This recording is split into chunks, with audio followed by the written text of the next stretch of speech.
So we'll start with the understanding of tool geometry. So there are different kinds of surfaces on the tool. There are different kinds of angles involved on my tool.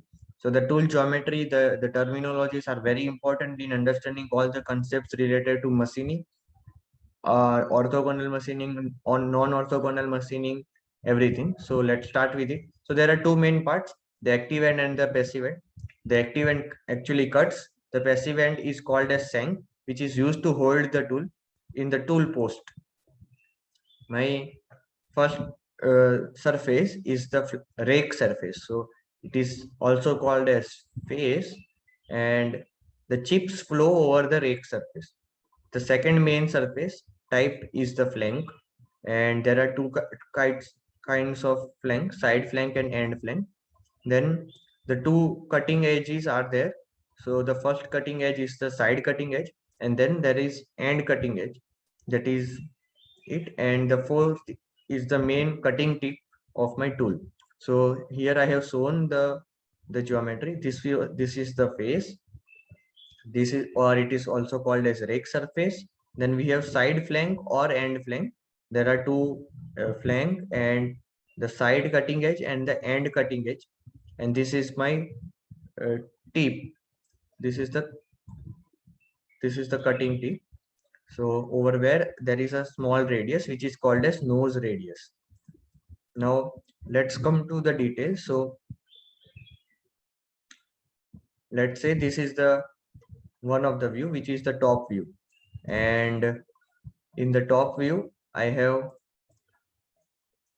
the side cutting edge visible, that is side or the main cutting edge.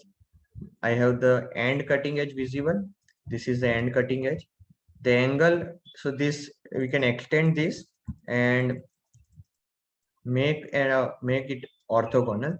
So this angle is called as side cutting edge angle, and the angle between my side cutting edge and this perpendicular side, this is a side which is parallel to my finished surface, and this is the side which is perpendicular to my finished surface.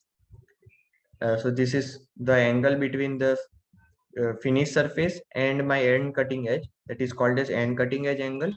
Then I have the nose, that is the cutting tip, and I have nose radius. This was the top face, so that's the face over here which I had earlier. Now we'll look at the side view. So this is the side view in which I have multiple angles and sides again. So this is the side flank which is visible, and if we go over there, this is the end flank. So this is the line normal to my machined surface, and this is also the line. This is a plane or a line which is parallel to my machined surface. So my machined surface my job is over here, and this is my machined surface. Okay, and this is that vertical plane or vertical line, and another will be a horizontal line. So there are two normal sides. This is the front view.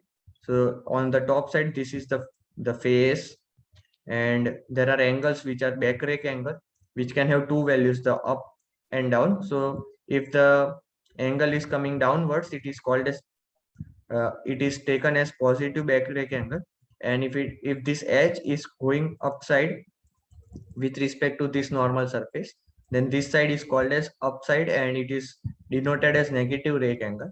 And I have end relief angle involved, that is that angle which the end flank will make with respect to the machined surface, and this is also called as the leap angle. This leap angle is the angle between the top face and my end flank. So that's the things or the details related to my front view. Now let's come to the last view, maybe that is the side view or the end view. So this is the end view where I have the face involved. Face is visible from the top, and I have rake angle, side rake angle visible. So earlier that was called as the back rake angle. This is the back rake angle which is visible from the front view. Now we have side rake angle which is visible in the end view. This is the side flank. This is side relief angle, and that's all related to geometry. So you remember the different types of angles which we have. We have the rake angle, we have side cutting edge angle, And we have relief angle. Relief angle and clearance angle are the same. So I can also tell that as a clearance angle or relief angle. Both are same. Then I have rake angle and I have cutting edge angle. These are the main types of angle, and then we had different main types of surfaces which were involved, that were rake surface and all. So we'll stop over here. Thank you.